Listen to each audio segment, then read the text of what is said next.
আমরা সবাই জানি যে এখন গোটা মিডল ইস্ট একদম উত্তপ্ত মারাত্মক লেভেলের যুদ্ধ চলছে। এই যুদ্ধের প্রভাব আজ আমাদের পকেটে হয়তো এসে পড়েনি, কিন্তু দুদিন বাদে পড়তে বাধ্য যদি এই যুদ্ধ যেভাবে চলছে সেটা যদি লং টার্মে টানে। তো এই সমস্ত দুঃসংবাদের মধ্যে একটা বেশ ভালো সুসংবাদ দিই আপনাদের। সেটা হচ্ছে যে এই ইরান আর ইসরায়েলের যে যুদ্ধটা, এটা শুরু হওয়ার 2 থেকে 3 দিন আগে আফগানিস্তান আর পাকিস্তানের মধ্যে মারামারি হচ্ছিল। মানে আফগানিস্তান পাকিস্তানকে মারছে, পাকিস্তান গিয়ে আফগানিস্তানে বম্বিং করছে, এই সমস্ত চলছিল।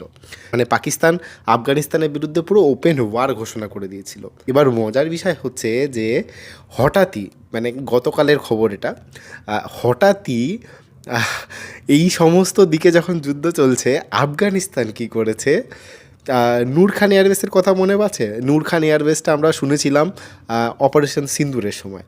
সেই আফগানিস্তান, যার কোনো এয়ারফোর্স নেই, সেই আফগানিস্তান কি করেছে, তাদের কাছে অস্ত্র ভাণ্ডারের ড্রোন ছিল, সেই ড্রোন কি করেছে ডিরেক্টলি পাকিস্তানের যে নূর খান এয়ারবেস, যেখানে একদম মানে আমাদের ব্রহ্মস মিসাইল গিয়ে একেবারে যাচ্ছাতাই অবস্থা করে দিয়েছিল, সেই পাকিস্তানের নূর খান এয়ারবেস তার মধ্যে গিয়ে ব্লাস্ট করেছে এবং নূর খান এয়ারবেসের একদম 12টা বাজিয়ে ছেড়ে দিয়েছে।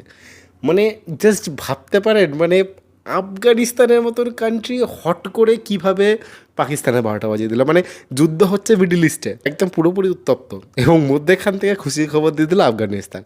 আর একটা বিষয়, আপনারা অপারেশন সিন্দুরের সময় শুনেছিলেন যে নামিয়ে দিয়েছে আমেরিকার F-16। আমেরিকা বড় বড় বহু কথা বলেছিল। তো এইখানে আর একটা জিনিস হয়েছে, কেসটা একটু শুনুন। বিষয়টা হচ্ছে গিয়ে কুয়েতের ওপর থেকে 3টে F-15, আমেরিকার F-15 যে যুদ্ধজাহাজ, সেই 3টে F-15 উড়ে যাচ্ছিলো। এবার কুয়েত বুঝতে পারেনি, কুয়েত ভেবেছে যে ইরান হয়তো বম্বিং করছে, এবার ফাইটার জেট পাঠিয়েছে।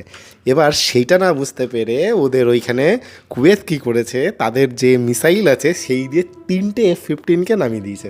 মানে জাস্ট ভাবুন, মানে কী অবস্থা। আমেরিকার সাপোর্ট যেহেতু কুয়েত বা অন্যান্য আরবিক কান্ট্রিগুলোর ওপর আছে, সে কারণে ইরান বম্বিং করছে। তো সেই কুয়েত মানে মানে 3টেকেই বম্বিং করে একদম নামিয়ে দিয়েছে, শট ডাউন করে দিয়েছে। একদিন হয়ে গেছে যদি এই কেসগুলো হয়েছে, অনেকে হয়তো জানেন না, সেই কারণে বললাম।